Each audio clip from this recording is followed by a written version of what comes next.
गुजरात राज्य का डीजीपी बनने के बाद में મારી પહેલી મુલાકાત છે કચ્છ સરહદી વિસ્તારમાં અને જે રીતે આપ સૌ જાણો છો કે કચ્છ એક સરહદી વિસ્તાર છે અને સરહદી જિલ્લો આવરી લેવામાં આવે છે અને એક મહત્વનો હિસ્સો છે અને ઇન્ટરનેશનલ બોર્ડર પણ આપણી પાસે છે અને ખાસ કરીને જે કોસ્ટલ લાઇન આપણી લાંબી છે તો જે રીતે હું કીધું હતું કે સરહદી વિસ્તાર છે, મહત્વનો વિસ્તાર છે અને મહત્વના જિલ્લાઓ આવરી લેવામાં આવે છે અને ખાસ કરીને અમારા ઉદ્દેશ એ રહેશે કે જ્યાં વિવિધ એજન્સીઓ અહીંયા છે, કેન્દ્રના આર્મી, નેવી અને એરફોર્સ અને બોર્ડર સિક્યુરિટી ફોર્સ અને કોસ્ટગાર્ડ એ બધાને એક સંકલનનું મીટિંગ આયોજન કરવાનું છે અને ખાસ કરીને આપણા પોલીસ વિભાગમાં જે કામગીરી છે એની પણ મૂલ્યાંકન કરવાની છે અને જે બોર્ડર વિસ્તારો છે, બોર્ડર ગામોમાં પણ અમે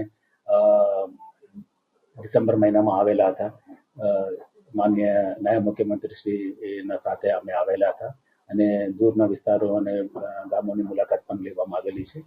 એને આગળ વધાવતા આ વિઝિટ પણ છે અને ખાસ કરીને જે સરહદી જિલ્લાઓ, સરહદી ગામો છે એમાં મુલાકાત લેવાની છે અને અનઇન્હેબિટેડ જે આઇલેન્ડ્સ છે એમાં પણ અમે મુલાકાત લેવાની છે અને કોઓર્ડિનેટિંગ મીટિંગ પણ લેવાની છે. તો આ બધી એ અમારો પ્રયાસ છે. સ્વાભાવિક છે કે આવતા દિવસોમાં અમે એક અલગ એક્શન પ્લાન છે બોર્ડર એરિયા ડેવલપમેન્ટનો. એની અંતર્ગત અમે સરહદી વિસ્તારમાં જેટલા પણ ઇન્ફ્રાસ્ટ્રક્ચરની પ્રોજેક્ટ છે, દાખલા તરીકે આઉટપોસ્ટ હોય, પોલીસ સ્ટેશન હોય, એમને વધુ મજબૂત કરવા માટે અને એક ખાસ પોલીસ સ્ટેશનનું પણ અમે દત્તક લેવાના છે.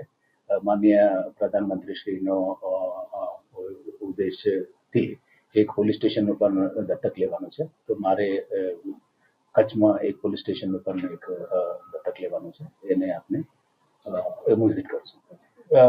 2024 અને 2025 વર્ષમાં જે કામગીરી થયેલી છે સરહદી રેન્જમાં જે જિલ્લાઓમાં આવે છે, પાટણ, બનાસકાંઠા, કચ્છ ઈસ્ટ ઓર વેસ્ટ, એ બધાને મૂલ્યાંકન કરવામાં આવેલું છે. મોટાભાગે જે ગંભીર પ્રકારની ગુનાઓ છે એમાં તો ડિટેક્શન વધારે સારું છે અને અમુક કિસ્સાઓમાં થોડા સુધારવાની જરૂર છે અને કે થોડા ચિંતાની વિષય છે.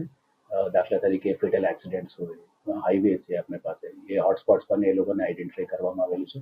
તો એ દિશામાં આપણે ફેટલ એક્સિડન્ટ કેવી રીતે આવતા દિવસોમાં ઘટાડવાનું છે, તો એ દિશામાં પણ એક આપણી પાસે એક પડકાર છે અને સાથોસાથ બાકીના જે એન્ટી સોશિયલ એલિમેન્ટ્સ છે, જે એબ્સ્કોન્ડર્સ છે, છેલ્લા ગયા મહિનામાં જે લોકો 93 એબ્સ્કોન્ડિંગ એબ્સ્કોન્ડર્સને એ લોકો પકડવામાં સફળતા મળી છે અને આવતા દિવસોમાં પણ જે નાસ્તા પડતા ભગેડું એક્યુઝ છે એ લોકોને પકડવા દિશામાં પણ એ લોકોને સૂચના આપવામાં આવેલી છે.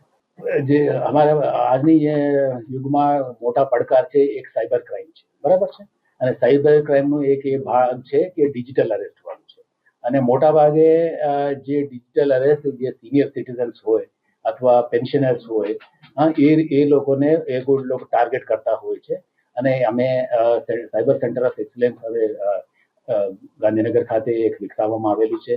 ત્યાં દરરોજે જે સાયબર ફ્રોડ થાય છે એ 1930 ઉપર એને કોલ કરીને જેટલું વહેલું બને એટલું વહેલું તાત્કાલિક એ લોકોને જાણકારી મળે અમે અને જેટલી જાણકારી વહેલા મળે એ અમે અકાઉન્ટ ફ્રીઝ કરવામાં અને પરત આપવા માટે અમે સરળતા મળશે અને અમુક કિસ્સાઓમાં જ્યારે ઘણી બધી મોડી થઈ ગઈ હોય ત્યારે પોલીસને જાણ કરે છે.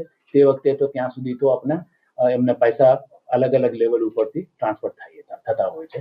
તો મારા અનુરોધ એ છે કે 1930 ઉપર જેટલું વહેલું થાય એટલું વહેલું એ માહિતી આપે તાકે એ લોકોને એકાઉન્ટ ફ્રીઝ કરી શકે અને જે ભોગ બનનાર છે એ લોકોને પરત એમને રકમ આપી શકે એ રીતનું. સાચી વાત છે કે આપ જે કહો છો સાયબર ક્રાઇમમાં વધારે પ્રમાણે અને એ પણ આપણે ખ્યાલ હશે કે ગુજરાતી પ્રજા મહેનતુ પ્રજા છે, બિઝનેસ ઓરિએન્ટેડ છે. જે કંઈ નવી બિઝનેસ આવે એટલે તાત્કાલિક અપનાવે છે, બરાબર, અને જે રીતે આપણા ડિજિટલનું પેમેન્ટ થયું, ડિજિટલનું ટ્રાન્ઝેક્શન થયું, જે કંઈ જીએસટીનું હોય, ડિજિટલ પેમેન્ટ હોય, યુપીઆઈનું અપનાવવાનું હોય, તો ગુજરાતની પ્રજા એક સારી રીતે એ અપનાવી છે. સ્વાભાવિક છે જ્યાં બિઝનેસ એક્ટિવિટીઝ વધારે હોય ત્યાં આ પ્રકારની ગુનાઓ વધારે બનતું હોય.